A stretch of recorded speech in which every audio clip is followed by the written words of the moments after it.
사무엘상 28장. 그 무렵 블레셋 사람들이 이스라엘과 싸우려고 군대를 소집했다. 그러자 가드왕 아기스가 다윗에게 말했다. 그대도 부하들을 거느리고 나와 함께 출전해야 할 것이오. 다윗이 대답했다. 알겠습니다. 그러면 이 종이 무슨 일을 해야 할지 알려주십시오. 아기스가 대답했다. 좋소. 나를 지키는 경호대장이 되어주시오. 당시 사무엘이 이미 죽었고 온 이스라엘이 크게 슬퍼한 후에 그를 그의 고향 땅 라마에 장사 지낸 지도 오래되었다. 그리고 사울은 나라 안에서 무당들을 모두 쫓아낸 때였다. 블레셋 사람들이 군사들을 모아 수넴에 진을 치자 사울도 이스라엘 정군을 모아 길보아에 진을 쳤다. 사울은 블레셋 군대를 보고는 너무나 두려워서 마음이 크게 떨렸다. 사울은 어찌해야 좋을지 몰라 주께 여쭈어 보았지만 주께서는 꿈으로도 우림으로도 예언자를 통해서도 아무런 대답을 해주시지 않았다. 사울은 초조한 마음으로 신하들에게 명령을 내렸다. 너희는 무녀를 한 사람 찾아보아라. 내가 무녀에게 물어보아야 할 것이 있다. 신하들이 사울에게 대답했다. 엔돌 지역에 죽은 사람의 혼백을 불러올리는 용한 무녀가 한 사람 있습니다. 사울은 남들이 알아볼 수 없게 변장한 다음 신하 2명을 데리고 그 무녀를 찾아가 말했다. 내가 말하는 사람의 혼백을 불러내어 그 혼백에게 물어보아 주시오. 여인이 사울에게 말했다. 사울 왕이 행한 일을 당신도 분명히 아실 텐데요. 사울은 무당들이 이 땅에서 발붙이고 살지 못하게 하였소. 그런데 당신은 어찌하여 나에게 목숨을 걸고 그런 일을 하라고 부탁하는 것이오. 사울은 주의 이름을 걸고 맹세했다. 주께서 확실히 살아계시는 한 당신은 이 일로 어떤 처벌도 받지 않을 것이오. 그제야 여인이 물었다. 누구의 혼백을 불러올릴까요? 사울이 대답했다. 사무엘을 불러올려 주시오. 그 여인은 사무엘이 올라오는 것을 보고 놀라서 크게 소리를 질렀다. 어째서 저를 속이셨습니까? 당신은 사울 왕이로군요. 왕이 그녀에게 말했다. 두려워하지 말라. 무엇이 보이느냐? 여인이 대답했다. 한 혼백이 땅에서 올라오는 모습이 보입니다. 사울이 다시 물었다. 생김새가 어떠하냐? 그녀가 대답했다. 긴 옷을 걸친 노인입니다. 사울은 그가 사무엘이라는 것을 알아차리고 얼굴이 땅에 닿도록 엎드려 절을 했다. 사무엘이 사울에게 말했다. 그대는 왜 나를 불러올려 괴롭히는 것이오? 사울이 대답했다. 제가 지금 괴로워 죽을 지경입니다. 블레셋 사람들이 저를 치려고 저렇게 모여 있는데 주께서는 제게서 떠나가 버리셨습니다. 주께서는 제게 예언자의 말씀으로나 꿈으로나 더 이상 응답하시지 않습니다. 제가 어찌해야 할지 당신께 여쭙고자 합니다. 사무엘이 말했다. 주께서 이미 그대를 떠나 그대의 적이 되었다는 것을 너무나 잘 알면서 어찌하여 나에게 묻는 것이오. 주께서는 나를 통해 예언하신 것을 그대로 이루셨소. 주께서는 이 나라의 왕위를 그대의 손에서 빼앗아 그대와 가까운 이웃인 다윗에게 넘겨주셨소. 주께서는 일찍이 아말렉 족속을 모조리 없애버리라고 그대에게 명령하셨으나 그대는 그 말씀에 순종하지 않았소. 그런 이유로 주께서는 오늘 그대에게 이런 일을 행하시는 것이오. 주께서는 그대와 이스라엘을 모두 블레셋 사람들에게 넘겨주실 것이오. 내일이면 그대와 그대의 아들들이 나와 함께 있을 것이오. 또한 주께서는 이스라엘 군대 역시 블레셋 사람들에게 넘길 것이오. 사무엘의 말에 사울은 큰 충격을 받고 갑자기 땅바닥에 그대로 엎드러졌다. 그렇지 않아도 사울은 온종일 아무것도 먹지 않아서 기진맥진해 있던 참이었다. 여인이 사울에게 다가가 보니 사울은 온몸을 부들부들 떨고 있었다. 여인이 말했다. 보십시오. 이 미천한 여종은 당신께 순종했습니다. 목숨의 위험을 무릅쓰고 당신이 말씀하신 대로 다 행했습니다. 그러니 이 여종의 말에 귀를 기울여 주십시오. 제가 음식을 좀 차려드릴 테니 가실 길을 생각하시고 많이 드십시오. 기운을 차리셔야 합니다. 사울은 아무것도 먹지 않겠다고 거절했다. 하지만 사울의 신하들이 여인과 함께 계속 권하자 사울은 그들의 말에 따르기로 하고 바닥에서 일어나 침상에 앉았다. 무녀는 자기 집에서 키우는 살찐 송아지 한 마리를 그 자리에서 잡았다. 여인은 또 밀가루를 반죽해서 누룩을 넣지 않은 채 빵을 구웠다. 여인이 사울과 신하들 앞에 음식을 내놓자 그들이 먹었다. 그들은 그날 밤에 자리에서 일어나 왕궁으로 돌아갔다. 고린도전서 9장. 내가 자유인이 아닙니까? 내가 사도가 아니란 말입니까? 내가 우리 주 예수를 보지 못했다는 말입니까? 내가 주 안에서 열심히 일한 결과로 얻은 열매가 여러분이 아닙니까? 다른 사람들에게는 내가 사도로 여겨지지 않을지 몰라도 여러분에게만큼은 내가 분명히 사도입니다. 여러분이야말로 주 안에서 나의 사도 직분을 보증하는 인장이기 때문입니다. 나를 비판하는 사람들에 대하여 나는 이렇게 나 자신을 변호하고자 합니다. 우리에게는 먹고 마실 권리가 없습니까? 만일 나에게 믿음을 가진 아내가 있다면 나도 다른 제자들이나 주의 형제들이나 베드로처럼 아내를 데리고 다닐 수도 있는 게 아닙니까? 어찌 나와 바나바에게만 생계를 위해 직접 일하지 않고도 먹을 권리가 없다는 말입니까? 생각해 보십시오. 자기 비용을 써가면서 군대 생활을 하는 사람이 어디에 있습니까? 포도원을 가꾼 농부가 누군들 자기 포도원의 포도를 따먹지 않겠습니까? 양이나 염소를 기르는 목자가 누군들 그 젖을 먹을 권리가 없단 말입니까? 내가 세상 사람들의 관점에 따라서만 이렇게 말하고 있다고 생각하십니까? 그렇지 않습니다. 율법에도 똑같은 말을 하고 있지 않습니까? 곧 모세의 율법에 보면 타작마당에서 곡식을 밟아 떠는 소의 입에 망을 씌우지 말라 하고 기록되어 있습니다. 하나님의 이 말씀이 어찌 단순히 소만 생각하고 하신 말씀이겠습니까? 이 말은 분명 우리 모두를 두고 하신 말씀일 것입니다. 그렇습니다. 이는 우리를 위해 기록된 말씀입니다. 밭을 갈거나 또 곡물을 타작하는 사람이 장차 자기 몫을 얻을 것이라는 소망을 가지고 일하는 것은 너무나 당연합니다. 이와 똑같습니다. 우리가 여러분에게 영적인 씨를 뿌렸다면 여러분에게서 물질적인 것을 얼마 거둔다고 해서 그것이 지나친 일이겠습니까? 다른 사람들도 여러분에게 물질적인 지원을 해달라고 권리를 내세우는데 우리에게는 더욱더 그럴 권리가 있지 않겠습니까? 그러나 우리는 한 번도 이런 권리를 내세우지 않았습니다. 오히려 우리는 행여 그리스도의 복음 전도에 지장을 줄까봐 어떤 것이든 참고 견뎌왔습니다. 성전에서 일하는 사람은 성전에서 나오는 음식을 먹고 제단에서 일하는 사람은 제단의 재물을 나누어 먹는다는 사실을 여러분은 진정 알지 못합니까? 이와 마찬가지로 주께서도 복음을 전하는 사람들에게 복음을 전하는 일로 생계를 유지해야 한다고 말씀하셨습니다. 그러나 나는 일체 이런 권리를 여러분에게 행사한 적이 없습니다.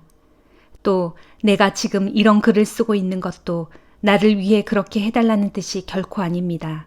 그렇게 하느니 차라리 죽는 편이 나을 것입니다. 이런 나의 자부심은 아무도 헛되게 하지 못할 것입니다. 복음을 전하는 것이 내게는 하등 자랑거리가 될 수 없습니다. 나는 어쩔 수 없이 복음을 꼭 전해야만 하기 때문입니다. 만일 내가 복음을 전하는 일을 그만둔다면 내게 재앙이 미칠 것입니다. 만일 내가 스스로 원해서 복음을 전한다면 나에게는 보상이 주어질 것입니다. 하지만 나에게는 다른 선택의 여지가 없습니다. 나는 단지 하나님께서 내게 맡기신 직무를 다하는 것뿐입니다. 그렇다면 이런 상황에서 내가 받을 보상이 무엇이겠습니까? 그것은 아무런 대가 없이 복음을 전한다는 것, 또 설교를 하면서 전도자로서 나의 권리를 주장하지 않는다는 것, 바로 그것이 내가 받는 보상입니다. 나는 누구에게도 얽매이지 않은 자유로운 몸이지만 내 스스로 모든 사람의 종이 되었습니다. 그것은 되도록 많은 사람들을 얻기 위해서입니다. 나는 유대인들과 같이 있을 때는 유대인처럼 행동합니다. 유대인들을 얻기 위해서입니다. 율법을 따르는 사람들에게는 나 자신이 율법에 얽매인 처지가 아닐지라도 스스로 율법에 따릅니다. 그래야 율법을 따르는 사람들을 얻을 수 있기 때문입니다. 반면 율법 없이 사는 사람들과 함께 있을 때는 율법 없이 사는 사람처럼 행동합니다. 비록 내가 하나님의 율법을 떠난 사람이 아니고 또 그리스도의 율법 아래 놓여 있는 사람이지만 그렇게 율법 없는 사람처럼 행동하는 것은 율법 없이 사는 사람들을 얻기 위해서입니다. 내가 연약한 사람들과 함께 있을 때는 연약한 사람들을 얻기 위해 나도 연약한 사람이 됩니다. 어떤 사람이든 내가 그들과 같은 입장에 서려고 애쓰는 것은 어떻게든지 몇 사람이라도 구원으로 이끌고 싶은 바람 때문입니다. 오직 나는 복음 전도를 위해서 이 모든 일을 기꺼이 하고 있습니다. 그것은 복음이 주는 참된 복에 내가 참여하기 위해서입니다. 경기장에서 모든 사람이 다 같이 달리기에 나서지만 1등상을 받는 사람은 한 사람뿐입니다. 그러니 여러분도 경주에 이겨 상을 받을 수 있도록 힘껏 달리십시오. 살펴보면 경기에 나서는 사람은 모두 열심히 연습하고 또 모든 일에 절제합니다. 보십시오. 그들은 모두 썩어 없어질 월계관을 얻기 위해서라도 그렇게 애쓰지만 우리가 애쓰는 것은 결코 썩지 않을 월계관을 얻기 위해서입니다. 그러므로 나는 목표 없이 달리는 사람처럼 그렇게 헛되이 달리지 않고 허공에 주먹질하는 권투 선수처럼 그렇게 헛되이 싸우고 있는 것이 아닙니다. 나는 항상 내 몸을 쳐 절제시킵니다. 그 까닭은 다른 사람들에게 복음을 전하는 내가 정작 나 자신은 상 받을 자격을 박탈당하면 안 되기 때문입니다. 에스겔 7장. 주께서 또 내게 말씀하셨다. 너 사람아, 이제 나 주가 이스라엘 땅을 향하여 선포한다. 보라, 마지막이 왔다. 이 땅의 사방 구석구석까지 마지막이 닥쳐왔다. 이제 내게 마지막이 닥쳐왔으니 내가 너희에게 내 모든 분노를 터뜨릴 것이다. 내가 너희 행실을 조목조목 따져 내가 행한 행실대로 너희를 심판할 것이니 곧 내가 행한 모든 가증한 행위에 대하여 그대로 되갚아 줄 것이다. 그날에 내가 너를 아껴 소중히 다룬다거나 혹은 너를 불쌍히 여겨 자비를 베푸는 일은 결코 없을 것이다. 오직 내가 행한 행실대로 너를 벌할 것이고 내가 저지른 가증스러운 행위대로 되갚아 줄 것이다. 그제야 내가 주인 줄 너희가 알 것이다. 주께서 또 말씀하셨다. 재앙이다. 정말로 놀랍고 두려운 재앙이다. 보라, 그 재앙이 가까이 닥쳐왔다. 마지막이 왔다. 마지막이 왔다. 마지막이 너희를 쳐서 멸망시키려고 드디어 일어섰다. 보라, 그 마지막이 가까이 닥쳐왔다. 이 땅에 사는 모든 백성들아, 주께서 정해놓으신 재앙의 날이 내게 닥쳐왔다. 마침내 때가 이르렀고 날이 가까이 닥쳐왔다. 그날은 전쟁의 함성으로 온 땅이 떠들썩한 날이고 더 이상 산에서 즐겁게 환호성을 외치는 날이 아니다. 그날에 내가 나의 분노를 너희 위에 모조리 쏟아부을 것이고 나의 진노대로 너희에게 행할 것이다. 그래서 내 행위에 따라 너를 징벌할 것이니 곧 우상을 숭배한 내 모든 역겨운 행위에 따라 내게 그대로 되갚아 줄 것이다. 그날에 내가 너를 아껴 소중히 다룬다거나 혹은 너를 불쌍히 여겨 자비를 베푸는 일은 결코 없을 것이다. 오직 내가 행한 행실대로 너를 징벌할 것이고 내가 저지른 가증스러운 행위대로 되갚아 줄 것이다. 그러면 그제야 너는 너를 치는 것이 나 주라는 것을 깨닫게 될 것이다. 보라, 그날이다. 보라, 그날이 닥쳐왔다. 정해진 재앙의 날이 닥쳐왔으니 마침내 너희의 죄악을 징벌할 몽둥이에 꽃이 피었고 너희의 교만을 징벌할 방망이에 싹이 텄다. 난폭하고 잔인한 자가 일어나서 너희의 죄악을 징벌할 몽둥이가 되었으니 그 몽둥이는 어떤 자비를 베풀지 않고 사정없이 내려칠 것이다. 그러므로 이 백성들도 이 무리들도 이 땅의 모든 재물들도 하나도 남김없이 다 사라질 것이고 이 땅의 모든 아름다운 것들도 하나도 남지 않고 다 없어질 것이다. 그때가 이르렀고 그날이 닥쳐왔다. 그러므로 이제 물건을 사는 사람도 기뻐하지 말고 파는 사람도 슬퍼하지 말라. 하나님의 무서운 진노가 이 땅의 모든 백성들에게 예외 없이 임할 것이기 때문이다. 설령 물건을 판 사람이 살아있다 해도 그는 그 팔린 물건을 도로 살 수 없을 것이다. 그것은 이 땅의 모든 백성들에게 보여준 나의 환상은 결코 돌이키지 아니하고 그대로 실현될 것이기 때문이다. 그러므로 누구든지 악한 생활을 하면서 죄를 짓고서는 어느 누구도 스스로 자기 목숨을 굳세게 보존할 수 없을 것이다. 이 땅의 백성들이 나팔을 불어 군사를 모으는 등 모든 전쟁 준비를 다 갖춘다고 할지라도 막상 전쟁터에 나갈 사람이 아무도 없을 것이니 그것은 내가 이 땅의 모든 사람들에게 내 진노를 쏟아 부을 것이기 때문이다. 그리하여 성읍 밖에서는 적군의 칼에 찔려 죽을 것이고 성읍 안에서는 혹독한 전염병과 기근으로 죽을 것이다. 들판에 있는 사람은 칼로 말미암아 죽을 것이고 성읍 안에 있는 사람은 기근과 전염병으로 말미암아 삼켜질 것이다. 이 땅의 백성들 가운데 더러 살아남은 자들이 산속으로 피신할지라도 그들은 각자 자기들이 저지른 죄악 때문에 골짜기의 비둘기처럼 탄식하며 슬피 울 것이다. 그날에 이 땅 백성들의 모든 손은 맥이 빠져 힘을 쓸 수 없겠고 그들의 무릎은 물처럼 흐느흐늘 아주 쇠약해질 것이다. 또 그날에 그들은 모두 굵은 삼배옷을 걸쳐 입고 두려움에 빠져 벌벌 떨 것이다. 그들의 얼굴에는 수치심이 가득할 것이고 그들의 머리카락은 번민 중에 다 빠져 대머리가 될 것이다. 또 그날에 그들은 자기들의 은을 길거리에 버리겠고 자기들의 금을 오물인 양 더럽게 여길 것이다. 그 까닭은 나 주가 활활 불타는 진노로 그들에게 무서운 재앙을 베풀 때에 자기들의 은과 금이 자기들의 목숨을 능히 건져줄 수 없고 자기들의 심령을 조금도 만족시켜주지 못하며 자기들의 허기진 배를 하나도 채워주지 못하기 때문이고 도리어 그것들이 자기들을 걸려 넘어지게 해서 죄만 짓게 만들었기 때문이다. 즉 그들은 자기들의 은과 금으로 아름다운 장신구를 만들어 그것을 자랑함으로써 교만해졌고 또 그것으로 온갖 가증한 우상들과 보기 싫은 역겨운 물건들을 만듦으로써 죄를 지었다. 그러므로 내가 그들의 은과 금을 그들에게 더러운 오물이 되게 하겠고 또 그것들을 다른 이방 침략자들의 손에 붙여 약탈해 가게 할 것이며 세상의 악인들에게 붙여 약탈해 가게 하고 더럽히게 할 것이다. 그날에 내가 내 얼굴을 내 백성들에게서 돌이켜 떠나갈 것이니 이방 침략자들이 내 은밀한 처소인 성전을 마구 짓밟아 더럽힐 것이고 난폭한 군사들이 거기로 들어와 성전의 물건들을 마구 약탈해 갈 것이다. 자, 이제 너는 쇠사슬을 준비해 두어라. 피 흘리는 살인의 죄가 이 땅에 가득 차 있고 남을 해치는 폭력의 악이 이 성읍에 가득 차 있으므로 내가 기필코 쇠사슬에 묶여 포로로 끌려갈 것이기 때문이다. 내가 세상에서 가장 무자비한 자들을 데려다가 예루살렘의 좋은 집들을 차지하게 하겠고 그 성읍의 악한 자들의 교만을 끝장내 버릴 것이니 그날에 그들의 성소가 더럽혀질 것이다. 재앙이 닥치면 그들이 애써 평강을 찾겠지만 그 땅 어디에서도 평강을 찾지 못할 것이다. 재앙에 재앙이 겹치고 흉흉한 소문이 꼬리에 꼬리를 물고 이어질 그날에 이 땅의 백성들이 예언자를 찾아가 애타게 계시를 구하겠지만 그것은 아무 소용없는 헛된 일이 될 것이다.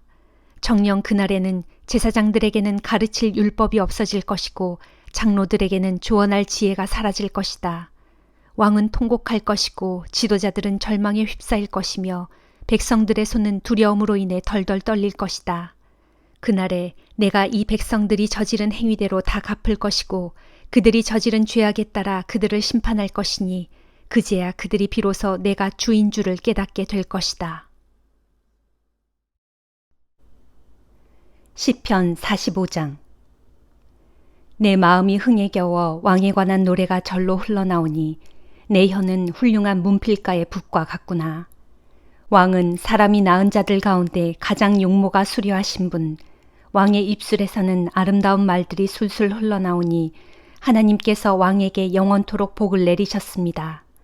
오 지극히 강한 용사여, 허리에 왕의 칼을 차고 위엄과 영광으로 옷 입으소서.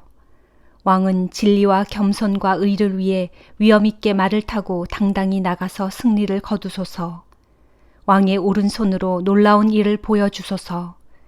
왕의 화살이 날카로워 원수들의 심장을 꿰뚫으니 왕의 대적들이 왕의 발 아래 쓰러집니다.